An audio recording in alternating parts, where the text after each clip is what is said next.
Hello and welcome to the week 3 teaching for our Lent study as we are reading through the book of Mark, preparing our hearts for Easter.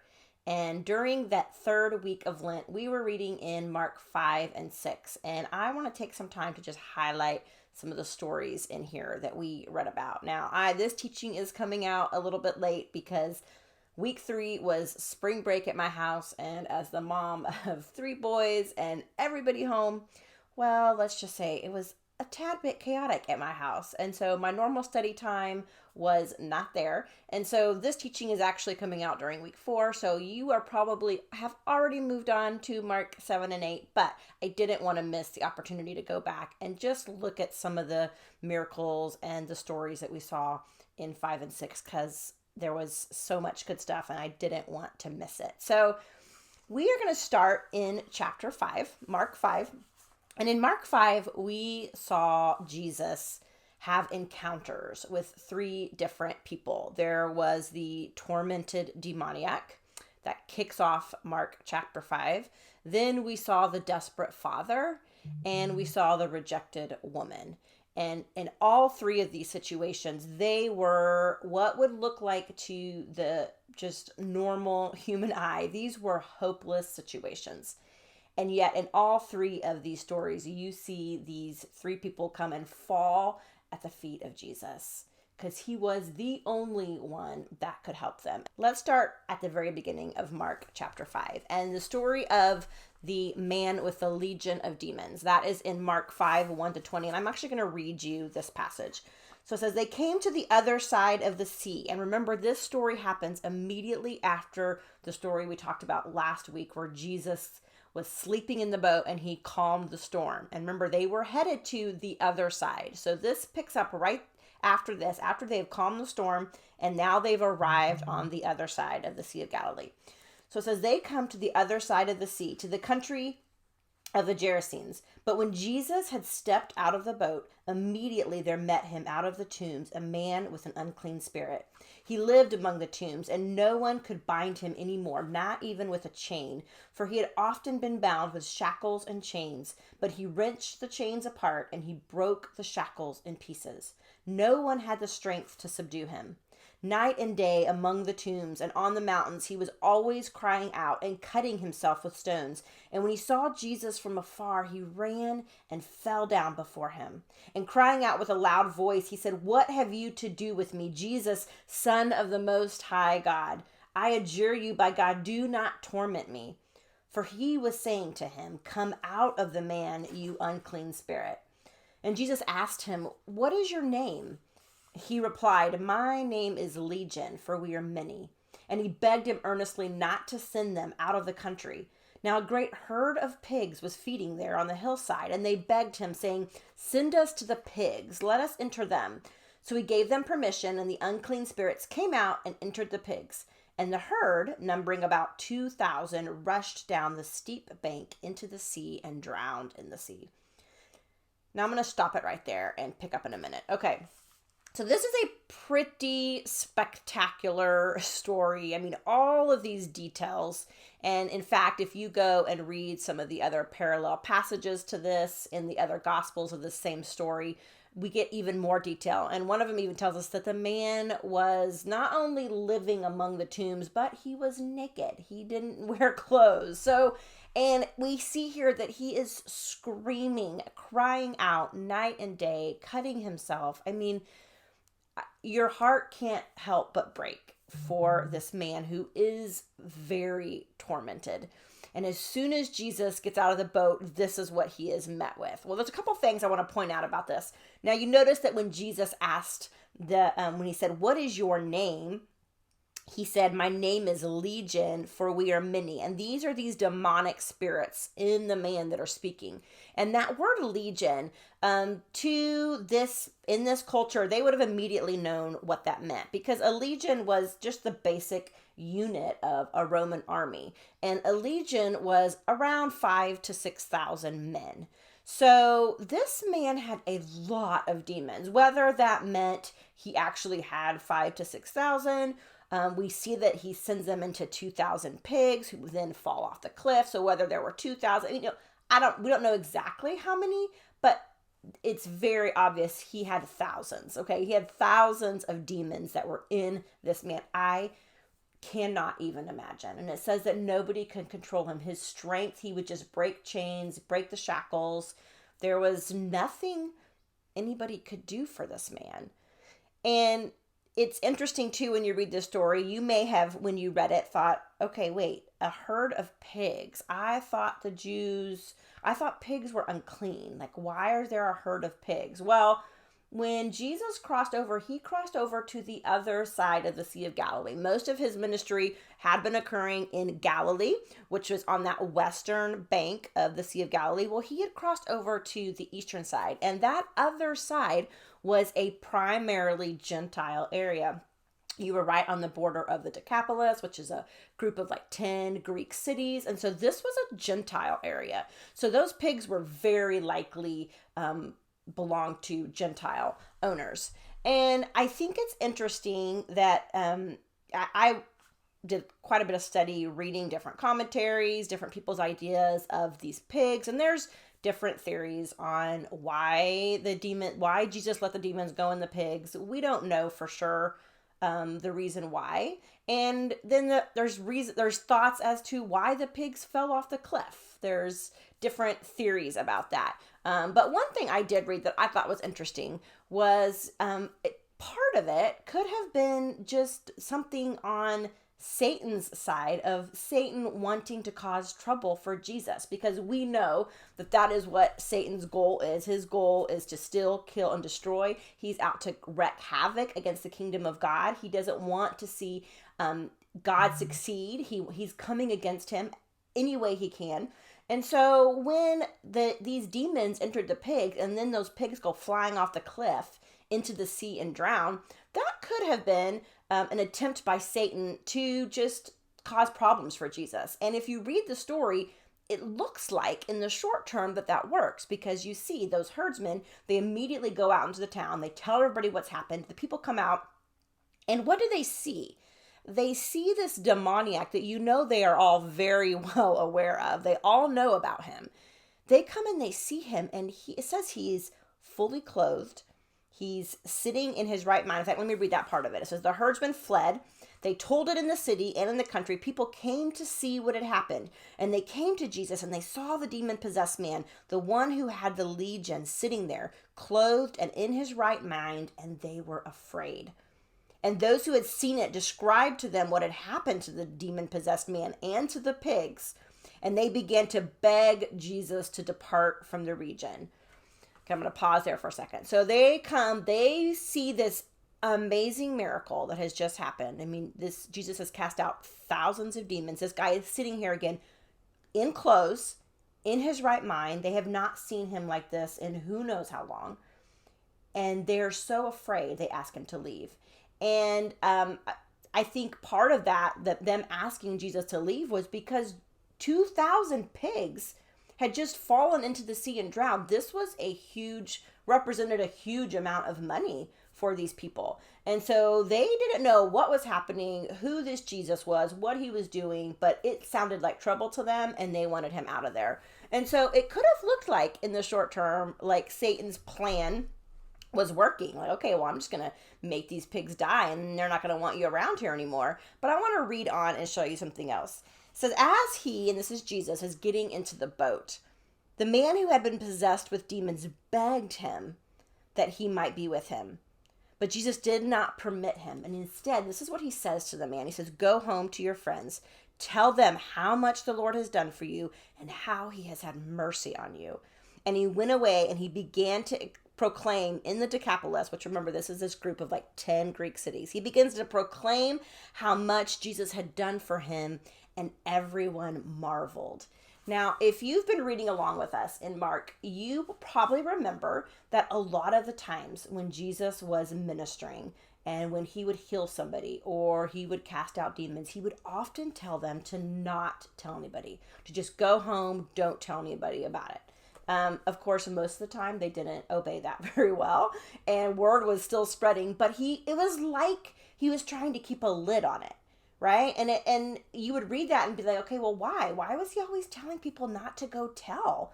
And then over here with this demoniac, he tells him to go tell everybody. Well, if you study this a little bit, you'll understand why. Because again, remember what I said about where Jesus was right now. He was in a primarily Gentile area. This was not the primary area where Jesus ministered. The majority of his ministry occurred with the Jews. That was his mission, was to the Jews first. Not the Jews only, but the Jews first. And so when he, in his ministry, the bulk of it occurred over in Galilee where the Jewish people were. And the Jewish people were looking for a Messiah. They had been waiting for this Messiah for hundreds of years. And so when they began to see Jesus doing all these things, and the more word got out, the Jews had an expectation of their Messiah that didn't line up with what Jesus had come to do. They were expecting a Messiah who was going to come as a king and as a ruler, and who was going to overthrow their oppressors. And so they, as word began to spread among the Jews of who Jesus was, and we're going to see this actually later in the next chapter, but they were wanting to see Jesus do things that didn't line up with his mission. They didn't understand yet exactly what he had come to do. So over there, he was trying to keep it kind of muzzled because he knew it wasn't time yet. It wasn't time yet for him to go to the cross. There was more he needed to do, and he was trying to keep word from spreading. But on this side of the sea, where he wasn't going to be ministering, he wanted the people to know about Jesus. And here was an opportunity. He sends this man out as a missionary. Go and tell everybody. Go and tell everybody what I have done. And, when I was studying that and just thinking about that, I couldn't help but think how often we put God in a box. And we expect him to respond in a certain way or do things the way he's always done. He'd always told people, okay, hey, just go home. Don't tell anybody. Just be quiet. And now he's saying to go tell everybody. Like, wait, that's not what you normally do. But if we don't understand the big picture, it can be confusing. But in our lives, we never see the big picture. We can't see the big plan that God has going on all around us, the bigger picture. And this is where we have to trust. God is not always going to move in the exact same way. He's not going to ask us to do things exactly the way he did last year or last week. He's going to change things up. He's going to ask us to do strange things that are unusual and that he's never asked us to do before. But we have to trust that he sees the bigger picture. He has a plan, and it's a good plan. And just like this man, and we're actually going to see this later on in Mark, how the people from that region, it starts actually mentioning them and how they begin to follow Jesus. And that most likely goes back to this demoniac who was sent out by Jesus to go and tell everybody about what he had done. And so that's the first miracle that we see here in Mark 5. And then from there, Jesus goes back to the other side. And then we have this story of Jairus' daughter and the woman with the issue of blood. And this particular story is what scholars will often call a Merkin Sandwich. And they call it that because Mark does this quite a bit in his gospel. I think it's like 9, 10, 11 times that he does this, what they call a Merkin Sandwich. And what that is he starts a story, then he inserts another story in the middle of that story, and then he comes back and he finishes the first story that he started with. And so this is how this story plays out as well. We see Jairus, who is this religious leader. He comes to Jesus, and let's look at that. This starts in verse 21 of Mark 5. It says, when Jesus had crossed again in the boat to the other side, a great crowd gathered about him, and he was beside the sea. Then came one of the rulers of the synagogue, Jairus by name, and seeing him, he fell at his feet. Again, the second person here to fall at Jesus' feet. And he implored him earnestly, saying, my little daughter is at the point of death. Come and lay your hands on her so that she may be made well and live. And he went with them. Now, I want you to notice this guy was a ruler, a leader in the synagogue. This guy had position. He had fame. He had a reputation. He was well known as a religious leader. This was a big deal. This is a big deal for somebody in this position to come to Jesus like this, with this kind of humility, to fall at his feet and basically beg Jesus to come and touch his daughter who is dying. This was very significant. And you can just imagine what those crowds, again, because we have a great crowd around Jesus, and they're watching this Jesus and all these things he's teaching and these things he's saying and doing. And then they see one of their leaders coming and falling at his feet. This was a big deal. And so Jairus comes, Jesus begins to go with him. And then we see the interruption, the middle of this the meat of the Merkin Sandwich, if you want to call it that. And so it says a great crowd followed and thronged about Jesus. Okay, there's this huge crowd as they're heading to Jairus' house. And there was a woman who had had a discharge of blood for 12 years and who had suffered much under many physicians and had spent all that she had and was no better, but rather grew worse. She had heard the reports about Jesus and came up behind him in the crowd and touched his garment. For she said, "If I touch even his garments, I will be made well." And immediately the flow of blood dried up, and she felt in her body that she was healed of her disease. And Jesus, perceiving in himself that power had gone out from him, he immediately turned about in the crowd and said, "Who touched my garments?"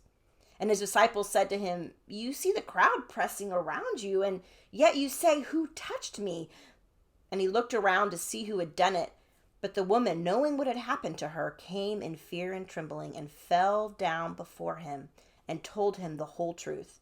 And he said to her, "Daughter, your faith has made you well. Go in peace and be healed of your disease." There's a few things I want to point out about this story. First of all, you notice that this woman, she had been struggling with, it says, a discharge of blood, some sort of blood disorder for 12 years. That is a long time. This blood disorder, because of her disease, especially because it was a blood discharge, this would have made her ceremonially unclean. And as an unclean person, this meant that she couldn't touch anybody and nobody could touch her, because anything she touched and anybody that touched her also became unclean. This meant that she would not have been able to worship in the temple. She would have been isolated. And in a culture like this, especially for a woman's life revolved around her family and the religious festivals and the times at the temple. And she couldn't participate in any of that. We don't know how old she was. If she had a family, she couldn't be around them. She couldn't cook for them. She couldn't do anything because she was unclean. And so just imagine the shame, the rejection, and the isolation that this woman had felt for 12 years. And so here she comes, and you notice that she's coming through the crowd, coming up behind Jesus. It's like she's sneaking up on him. Well, why was she sneaking up on him? I don't think it was because she didn't know that it would work, because it talks in here about, Jesus talks about her faith. She believed that Jesus could heal her. I think it was shame. I think a lot of it was shame. She didn't want anybody to see her, to notice her. She wasn't sure that Jesus would stop for her. I mean, if she had tried to come from the front and call out to Jesus, not only would the crowd have pushed her away, but would Jesus have even stopped to acknowledge her, a woman who had been struggling with this blood disorder for 12 years, who was unclean? So she sneaks up behind him. She touches the hem of his garment, and it says immediately she could sense that she had been healed. I want you to notice what happens as soon as she touches his garment. Jesus can sense the power coming out of him, and he stops. And he stops, and he turns around, and he says, "Who touched my garment?" Now, listen, Jesus knew. He wasn't asking that because he didn't know. He knew who had touched his garment. But Jesus wanted to stop, and he wanted to connect with this woman. We serve a God who is all about relationship. He desires to have a relationship with you, to connect with you. It is not just about what he can give you, what he can do for you. No, he wants to connect. And with this woman, I think that there's several reasons why he wanted to connect with her.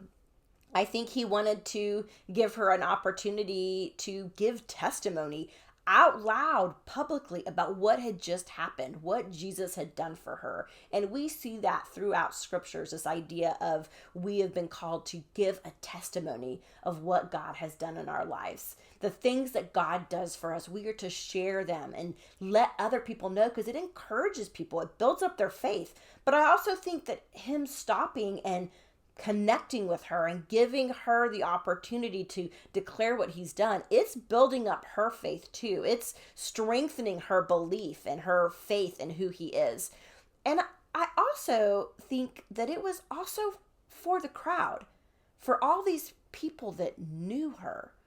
He wanted them to see and know without a shadow of a doubt that she had been healed and she was clean.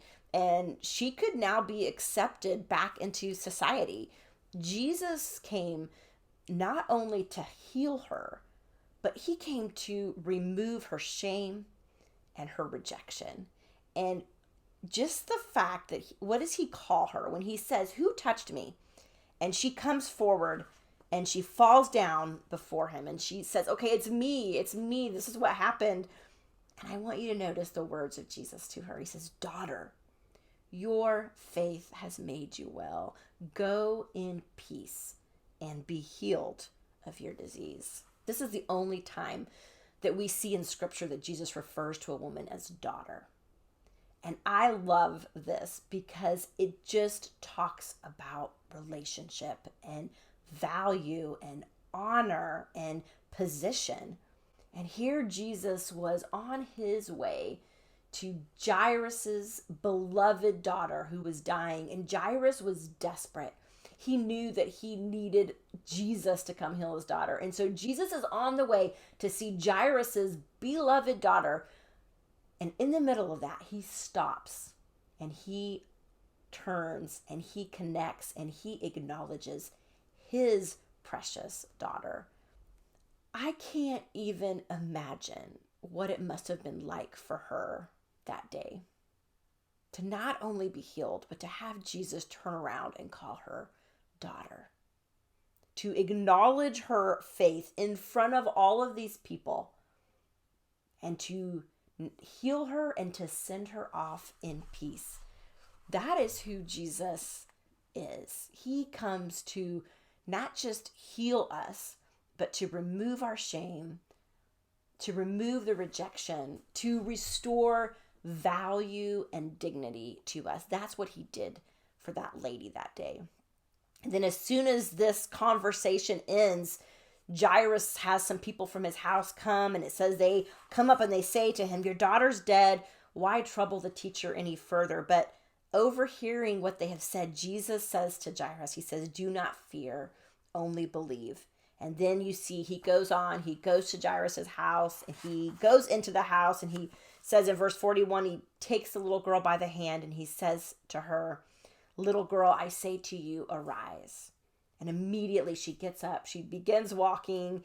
And I love it that Jesus ends by saying, "Get her something to eat." Listen, this girl, she's not only alive, not only did I bring her back from the dead, but she is alive and well. She needs to eat. She's hungry. Give her some food.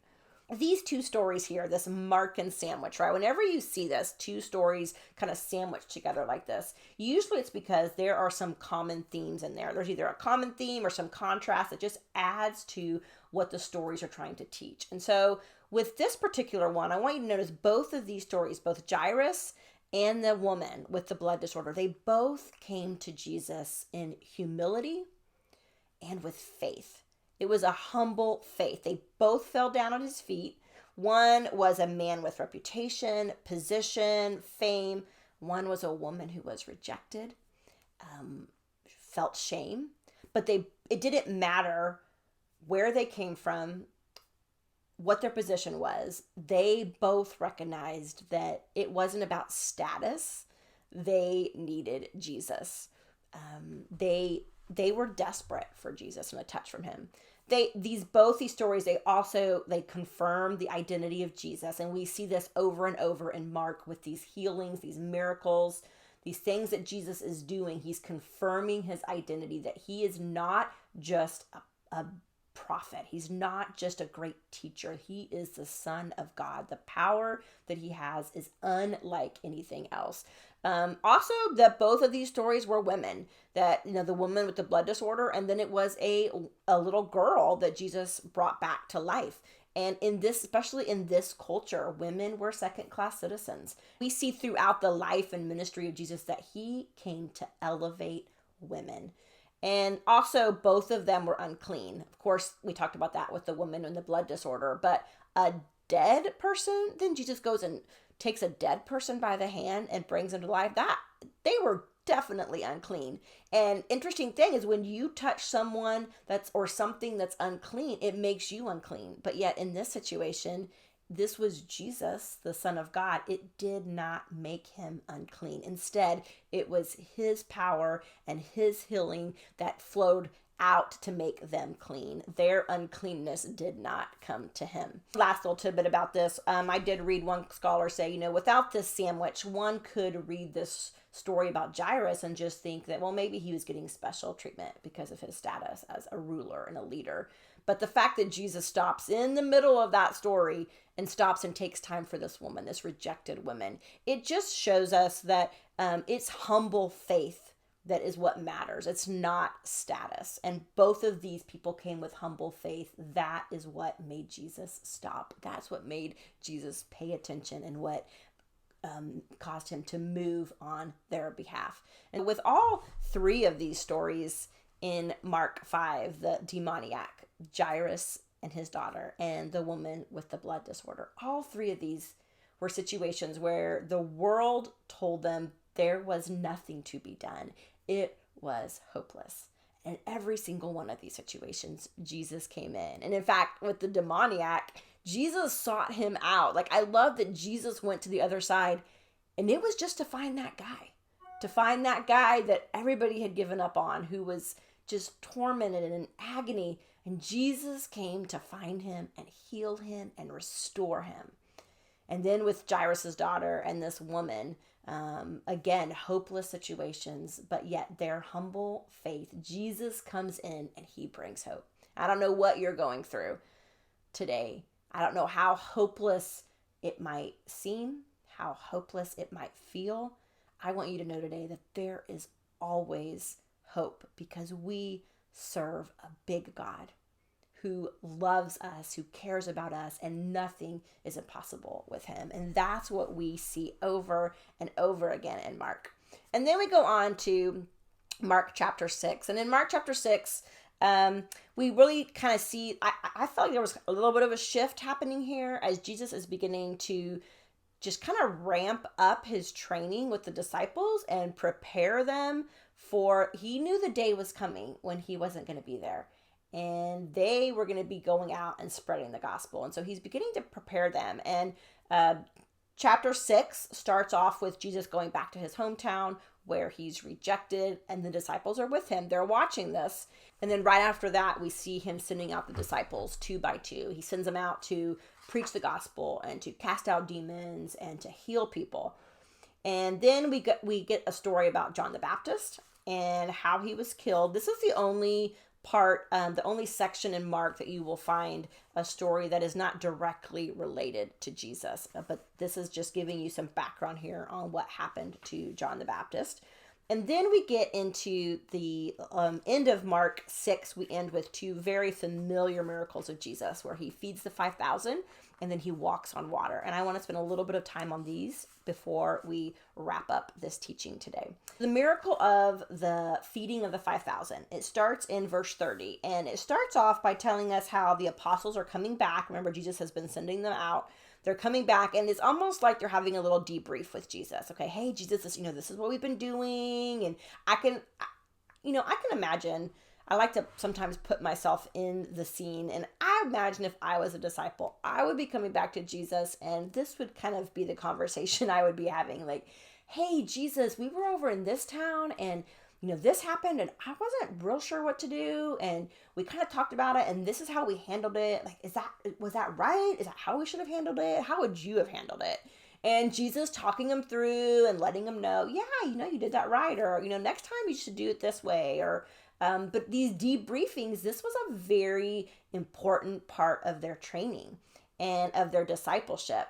And I think it's a beautiful model for us as we should be discipling people and letting them come alongside us. I mean, the disciples were with Jesus 24/7, watching him, observing, not only listening to his teachings, and I'm sure he was giving the same teachings over and over and over again. So the disciples were getting them down, right? But they were also watching Jesus and how he responded in different situations and how he handled this and how he handled that. They were learning just from life experience. But then Jesus was giving them opportunity to go out and do it themselves, to kind of put the training wheels on the bike and go out and try. Hey, you can do this. And then they come back and they talk about it and they figure out what they didn't do right, what they did do right, and kind of tweak some things, and then they head out again. And what a great model for us of training people and discipling people and letting them learn from us, but then go out and begin to do it and do the ministry.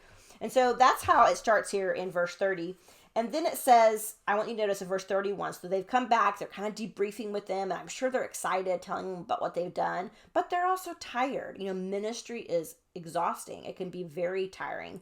And so Jesus says to them in verse 31, come away by yourselves to a desolate place and rest a while. It says, for many were coming and going, and they had no leisure even to eat. So they're tired, they're hungry. Jesus says, come away with me and rest. And I just want to stop here for a second and say, rest is so important. Jesus modeled this for us, and not even just on the Sabbath. It doesn't appear that this was a Sabbath time, because usually the Gospels will tell us if it was Sabbath. So this was not your Sabbath rest, but this was just Jesus recognizing you need to take a break and you need to rest. And listen, we have to do the same thing. We have to stop and rest when our bodies need it and when our bodies tell us to. And if we see our capacity being diminished, if we see our fruitfulness and the results being diminished, I think that's a good sign to us. It's time to stop and rest and take care of ourselves. But then you notice that it says they go away, and says they went in the boat to a desolate place so they could have this rest. Many saw them going and recognized them, and they ran there on foot from all the towns and got there ahead of them, so that when they got ashore, there's this great crowd. Well, so much for their rest.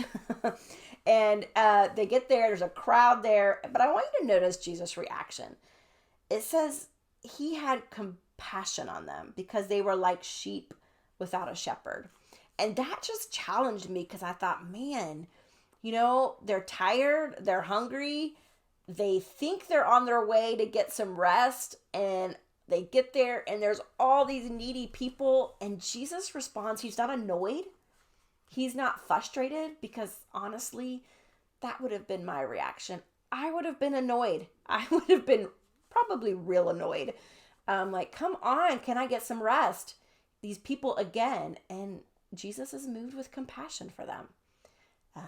He loves them. He sees them as sheep without a shepherd. They need some leadership and they need some guiding. They have needs, and he has compassion for them. And so that was challenging to me too. And I think it can be hard sometimes to balance these two, if I'm just being honest. We know we have to take care of ourselves. We know we have to rest. Jesus modeled that. Jesus is saying it here, but we also can't neglect the needs of people that Jesus brings to us. And so I think this is one of those areas I don't know that there's a super simple cut and dry answer to this, except for you've got to be relying on the Holy Spirit to help you balance those two, and to know, when it's time to rest, when it's time to be pouring out, and help you balance so that you can do those both and you can do them well. You need the Holy Spirit guidance to know that. But so the crowd's there. It says he began to teach them many things. And then when it gets late, it says his disciples come and say, hey, this is a desolate place. The hour's late. Let's send them into the surrounding villages so they can get food. And Jesus says, well, you just give them something to eat. And the disciples, they're like, well, do you want us to just go buy food in the towns? And And then he says, well, how many loaves do you have? And so they go look, see what they can find. And they come back and they say, well, we have 5 loaves of bread and 2 fish. So Jesus commands them to sit down in groups. And he takes the 5 loaves and the 2 fish. And this is in verse 41. It says, taking the 5 loaves and the 2 fish, he looked up to heaven and he said a blessing and he broke the loaves and gave them to the disciples to set before the people. And he divided the 2 fish among them all. And they all ate and were satisfied. And they took up 12 baskets full of broken pieces and fish. 12 baskets of leftovers from 5 loaves and 2 fish. And those who ate the loaves were 5,000 men. Now, that's 5,000 men. So most estimate that there were between 15 and 20,000 people at this miracle. This was the largest miracle that Jesus did in just fact of the number of people that were directly impacted by this miracle. 15 to 20,000 people who were a witness to this, who ate from the miraculous provision that came from Jesus. And this miracle of the feeding of the 5,000 is the only one that we find in all 4 Gospels.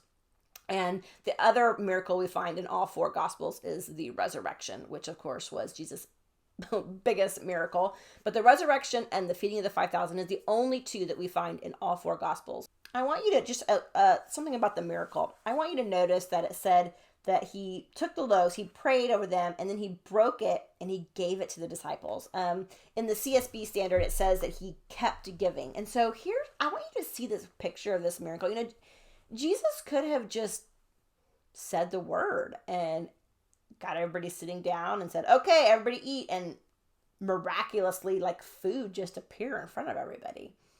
But that's not how Jesus did it. Jesus took the loaf, he broke it, and he began breaking and handing to the disciples, and he just kept, it says he kept giving. The miracle was happening in his hands, right there in front of the disciples. In his hands, it was just multiplying. And I love that he used the disciples. Again, he could have just had the food appear in front of everybody, but he used the disciples as part of the miracle. And they had to rely on him. Like, he would break the bread, give them some, they'd go feed a group, they would come back, and they would have to trust that the multiplication was still happening, like he was still doing it. And so this was such a great lesson for the disciples in trusting him and trusting that he's going to continue to provide until all of the needs are met.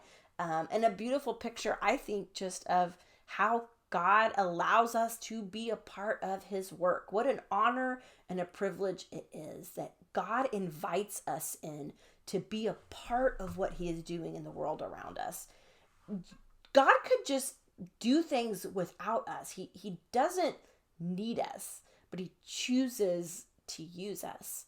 He chooses to work through us, even when we're broken, even when we are a mess, even when we have doubts of our own. And we see that with the disciples. They were doubting a lot, but Jesus still continued to use them. He still continued to do his miracles through them. And he does the same today. He is just looking for people that are willing. Are you willing to let God work through you, to be his vessel, and to see him touch people's lives because you are obedient and you let him work through you? It is truly such an incredible honor. And I always pray that I never take that for granted, the fact that he chooses to use me. And so I just want to make sure I'm available.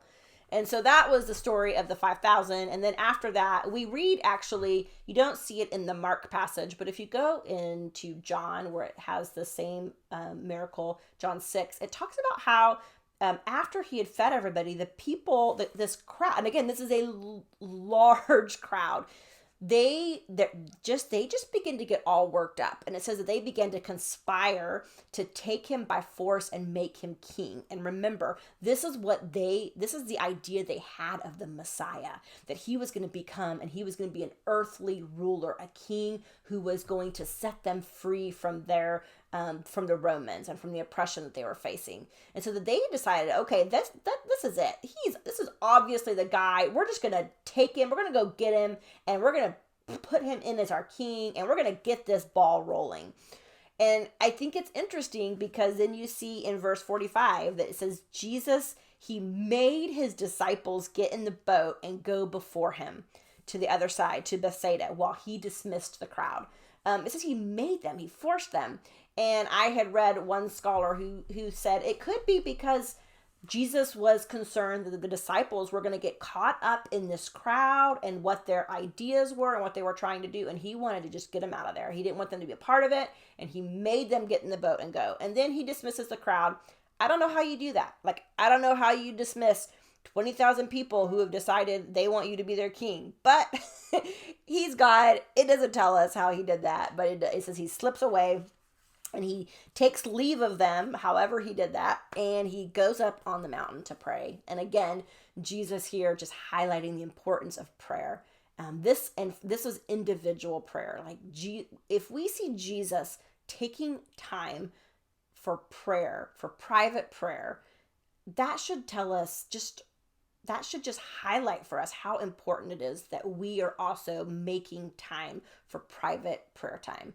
And we also see Jesus talking about the importance of corporate prayer time. And so I think it's important that we don't neglect either one of those. We need those corporate gatherings where we're praying together. It's so important. But we also need those private times where it's just us and God, and we are praying and spending time with him. Both of those things need to be a priority for us. And so he's praying, and then it says, when evening came, we're in verse 47 of Mark 6. When evening came, the boat was out in the sea. He was alone on the land. He saw they were making headway painfully, for the wind was against them. And about the fourth watch of the night, which that would be like between 3 and 6 a.m., he came to them, walking on the sea. He meant to pass by them, but when they saw him walking and they thought it was a ghost, they cried out, for they all saw him and were terrified. And immediately he spoke to them and said, "Take heart, it is I, do not be afraid." And he got into the boat and the wind ceased. Kind of reminds you of the storm in the last chapter, or 2 chapters ago, when he just immediately, the storm ceases. They were utterly astounded, for they did not understand about the loaves, and their hearts were hardened. There's quite a bit in here that you could read and go, okay, wait, what? Goodness, why did the disciples not recognize him? I mean, goodness, how much does Jesus have to do for them? And I think it's easy to read these stories sometimes and feel that way, but you have to remember, for us, 2,000 years later, we know the whole story. We know how this is going to end. We know where Jesus is heading. And so if it's easy for us to just be annoyed and frustrated and like, these disciples, what is wrong with them? But they're in the middle of this. They don't know how the story is going to end. They're still trying to figure this out. I mean, they recognize Jesus as the Messiah. I think they're still trying to wrap their mind around the idea that he's the Son of God. And I tend to think that one of the reasons they didn't recognize him is because they weren't looking for him. There wasn't an expectation in their heart like, oh my goodness, we can't do this. Oh, I bet Jesus is going to show up. And I feel like, well, they should have had that by now, but they weren't there yet. And they weren't looking for him. So when all of a sudden they see him walking on the water, which was miraculous. You don't see people walking on the water. Nobody can do that. That's not normal. So they weren't looking for him. They weren't expecting him. And then all of a sudden they see somebody walking on the water, and okay, it freaked him out. It probably would have freaked me out too. And I think it's interesting, though, that it ends this passage by saying they did not understand about the loaves. And I read that and I thought, okay, well, what did they not understand about the loaves that would have helped them in this situation? They're out in the middle of the sea. The wind is so strong. They've been roaring, roaring. They've been rowing for hours. They're not making any headway. What should they have learned about the loaves that would have helped them in this situation? And I think we can look at that story of the feeding of the 5,000 and just see God's provision in it. And that's definitely part of it. But God was trying to teach them more than just that, more than just I'm your provider. He was trying to, again, point them to his identity. Like, okay, look at who I am. Look at what I just did. I just fed 15 to 20,000 people with 5 loaves of bread. I am the Son of God. There is nothing I cannot do. There is nothing that is impossible with me. That is the lesson he's trying to get them to understand. There is nothing I can't do. And if they would grasp that, then when they're out in the middle of the sea, they would be like, well, we just need Jesus, because there's nothing he can't do. Nothing's impossible with him. And so they still weren't getting these lessons. And then when it ends with their hearts were hardened, I think that's part of it. I think we can hear hardened hearts and just think of an unbeliever or somebody who is like choosing to reject Jesus and his teaching. But hardened hearts doesn't just mean that. And for the disciples, they weren't rejecting Jesus. They just didn't have a full understanding yet. They just didn't fully get it. They were trying. They were trying to get it, but they weren't quite there yet. And that's where Jesus is saying, hey, are you not getting it? Did you not see what I was trying to teach you? And I mean, goodness, what has he done? We're only 6 chapters into Mark, and we have already seen him forgiving people and defeating and rebuking Satan and casting out demons and raising people from the dead. I mean, he's been doing lots of stuff. And he's trying to get these disciples, okay, are you seeing it? Are you getting it? Do you understand who I am? I think one of the reasons he walked on the water was to show the disciples that this very thing that they were fearing, this raging, seething sea, was actually the ground that he was going to use to step on to come to them and to get close to them. And it's so often, we've talked about this before, but it's so often in those hard seasons, those trials, those are the places where Jesus so often gets the closest to us, where we experience him in ways we've never experienced him before. Like I said earlier, Jesus walking on the water also was to prove to the disciples that he could, that there was nothing impossible with him. Because listen, the disciples were getting ready to get some impossible instructions from Jesus. Jesus is getting closer to the cross. He's getting closer to that time when he's going to go back to heaven. And then he's going to tell his disciples that it's their turn. Now they get to go out. They get to go out and make disciples of every nation, baptizing people in the name of Jesus. And they're going to go out and they're going to spread the gospel. And it's going to seem impossible to them. I mean, these guys aren't religious leaders. They didn't go to seminary. You've got fishermen, tax collectors. You've got all kinds of just normal guys. And God's going to ask them to do the impossible. And he's showing them over and over and over again, hey, you can do it because I'm with you. I've shown you over and over again that I can do the impossible. You've never seen anybody walk on water? I can do it. I know it seems impossible, but I can do it. And when I ask you to do what seems impossible, I want you to know that you can because I'm with you. And it's the same for us today. If you feel like God's asking you to do something that it's just impossible, there's no way. There's no way I can do that. And God's saying, I know you can't, but I can because I'm the God of the impossible. And if you'll trust me, if you'll just take my hand, if you'll follow my leading, I will make the impossible possible through my strength. It's not through you.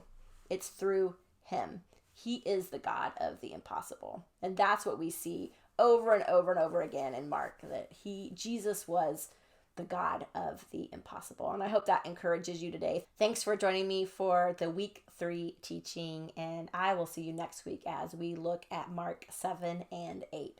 Have a great day.